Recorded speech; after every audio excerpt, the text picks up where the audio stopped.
But I knew I couldn't do that. I knew I had to push through. I knew that if you're not going to cry about the death of salmon, what do tears mean? And one day I called up my friend Jeanette Armstrong, who was an Okanagan Indian, writer and activist. I was sobbing, and I said, "This work's killing me. It's breaking my heart." She said, "Yeah, it'll do that." I said, "The dominant culture needs everything done." She said, "Yeah, it does even so." I said, "It has death thirst, doesn't it?" She said, "Yeah, it does." I said, "Well, let's just stop. The dominant culture is going to kill everything on the planet, isn't it?" She said, "Yeah, it is. Let's just stop." And so we're not going to make some great new warriors tomorrow, are we? And she said the best thing she could possibly say, which is, "I've been waiting for you to say that." And the reason that was the best thing she could possibly say is because it normalized my despair. It let me know that despair is an appropriate response to a desperate situation. And it let me know that sorrow is just sorrow, and pain is just pain. And it's not so much the sorrow or even the pain that hurts as it is my resistance to it. It let me know that I could feel all those things and it wouldn't kill me. There's this idea that if you acknowledge how bad things are, that you have to go around being miserable all the time. But the truth is, I'm a complex enough being that I can hold in my heart the understanding that we're really fucked. And life's really good. We're so fucked. And life is just so wonderful. We're just plain fucked. And life's great. You know, there's this great Irish proverb. There's this private fight, can anybody enter? You know, it is so fun to stand up on your hind legs and to be a human being and to fight back. It is so fun. It's a gas.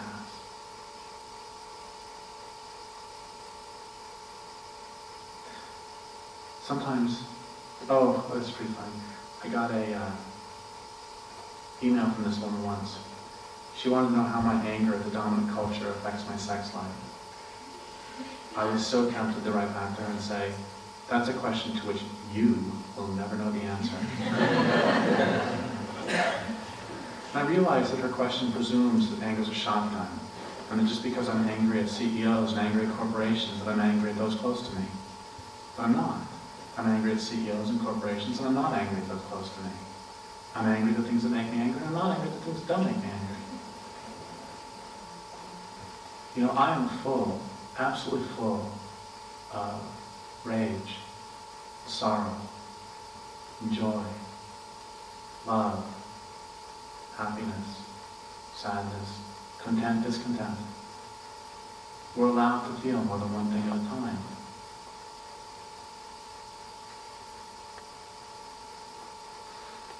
So that day I realized that I could feel all those things and it wouldn't kill me. But something even better happened, which is that I realized I could feel all those things and it would kill me. And there's a wonderful thing about being dead, which is that once you're dead, they can't touch you anymore. Not through threats, not through promises, not through violence, not through anything. You can still sing, and you can still dance, and you can still make love, and you can still fight like hell. But they can't touch you. Because it's not you who died. The late 1980s was the first time that corporate newspapers called human beings consumers more than citizens.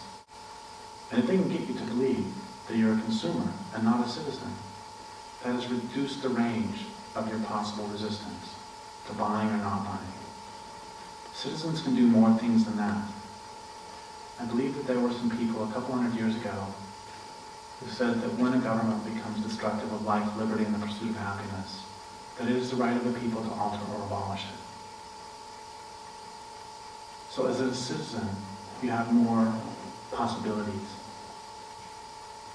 But there's even more, something else happens. You don't just die as a consumer, and you don't just die as a citizen. You don't just die as a consumer, but you also die as a citizen, because there was another transformation a long time ago, several thousand years ago, that's even more wrenching, which is there was this conversion from human animals who need habitat to citizens of the state. And if they can get you to believe that you're a citizen of the state and not a human animal who needs habitat, that reduces, once again, your range of possible resistance. Animals have claws, and they have teeth, and they fight to defend those they love. So it's wonderful to die that way. There's this great Zen poem by the Zen poet Bunan. Die while you're alive and be absolutely dead. It's the ego. Then do whatever you want, it's all good. One of the smartest things the Nazis did was they made it so that at every step of the way it was in the Jews' rational best interest to not resist. Do you want to get an ID card? Or do you want to resist and possibly get killed? Do you want to move to a ghetto? Or do you want to resist and possibly get killed? Do you want to get on a cattle car? Or do you want to resist and possibly get killed? Do you want to take a shower? Or do you want to resist and possibly get killed? At every step of the way, it was in their rational best interest to not resist. But I'll tell you something very important, which is that the Jews who participated in the Warsaw Ghetto Uprising had a higher rate of survival than those who went along. The Jews who participated in the Warsaw Ghetto Uprising had a higher rate of survival than those who went along.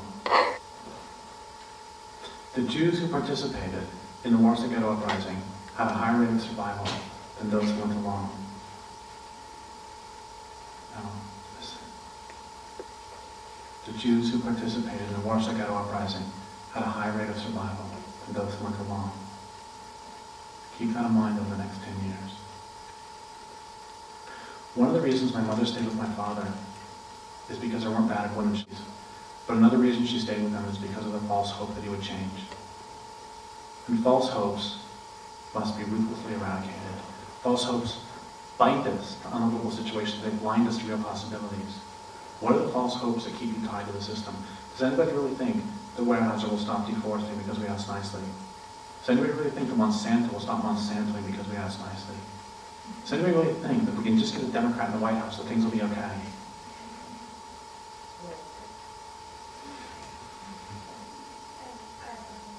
My name is Hope, and I work at the nurse, and I've got to be asking about a thing for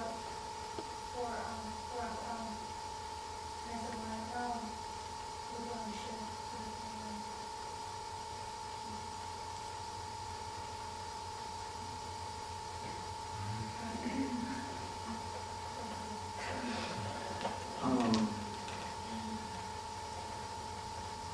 That's probably as good a reason as any.